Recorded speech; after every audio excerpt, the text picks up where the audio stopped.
CC यानी crime, corruption और communalism से कभी समझौता नहीं करने वाले मुख्यमंत्री नीतीश कुमार नई सरकार में पहले ही दिन से इससे समझौता करते दिखाई दे रहे हैं। जब इन्होंने खुद के द्वारा ही करप्शन के आरोप में घिरे तारापुर से विधायक को वर्ष 2017 में पार्टी से निष्कासित करने के बावजूद नई सरकार में मंत्री बनाकर उनका महिमा मंडल किया। ज्ञात हो कि कल ही शपथ लेने वाली नीतीश सरकार में जनता दल यूनाइटेड के तारापुर विधानसभा से दूसरी बार जीत दर्ज करने वाले मेवालाल चौधरी को मंत्री पद देकर सुशोभित किया गया है।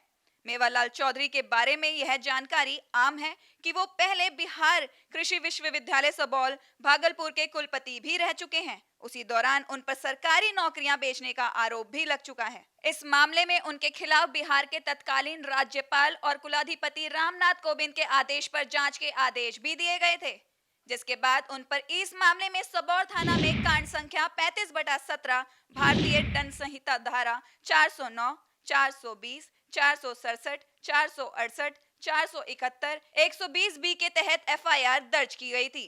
गिरफ्तारी से बचने के लिए वो काफी दिनों तक फरार भी रहे और नौबत उनके घर की कुर्की जब्ती तक आ गई थी।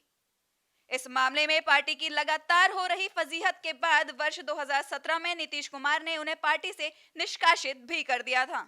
लेकिन हाल में संपन्न हुए बिहार विधानसभा चुनाव में जदयू ने मुंगेर की तारापुर विधानसभा सीट से न सिर्फ उन्हें दोबारा से अपना प्रत्याशी बनाया, बल्कि जीत कर आने के बाद अपनी नई सरकार में उनके सर पर मंत्री का ताज भी सजा दिया।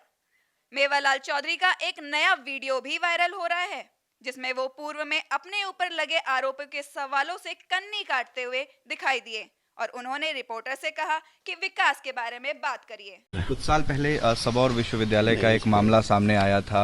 आपके ऊपर अनियमितता के आरोप लगे थे असिस्टेंट प्रोफेसर्स की भर्ती को लेकर। आप पर एफआईआर हुई थी, आपको पार्टी से निलंबित भी किया गया था। आई थिंक ये सब कोई उचित यहाँ पे नहीं है। था कि आपने कई तरीके की चीजें मैनिपुलेशन वगैरह में आप इन्वॉल्व थे। इस सब पे कुछ ऐसी बात ही नहीं है। जरा विकास के ऊपर बात करें ना। दूसरी ओर अब देखना यह होगा कि क्राइम, करप्शन और कम्युनिज्म के धुर विरोधी माने जाते रहे मुख्यमंत्री नीतीश कुमार के मिजाज क्या इस बार बदले बदले से रहते हैं और क्या अब वो पार्टी और सरकार चलाने के लिए अपने पुराने सिद्धांतों से समझौता भी करने को तैयार रहते हैं।